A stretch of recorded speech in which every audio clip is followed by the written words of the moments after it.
هكلمكم عن لاعب فوق التخيل وفوق الوصف، وهو كريستيانو رونالدو. بجد دموعك تهز كل قلوب محبينك. البكاء بتاع اللاعب ده مش بالسهل كده يا جماعه، دي دموع شخص داخل على سن ال40 في لعبه كره القدم، اللعبه المرهقه بدنيا وذهنيا جدا.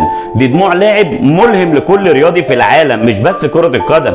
من الممكن بعد 100 سنه تطلع لاعب معجزه كده زي رونالدو، لكن اللي واثق منه انه مستحيل اللعبه تنتج شخص تاني بنفس عقليه اللاعب ده.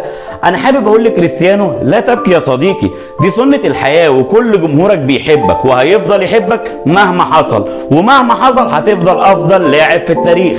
وانت اللي عملت البرتغال اصلا، وانت اللي وقت نزولك اي ماتش بتلعب اي منافس ليك، لكن دي تعتبر اسوأ نهاية لافضل لاعب في التاريخ، وهو صاروخ ماديرا. حقيقي الكرة تبكي من اجلك يا صديقي، والاهم من ده كله انا عاشق الدون.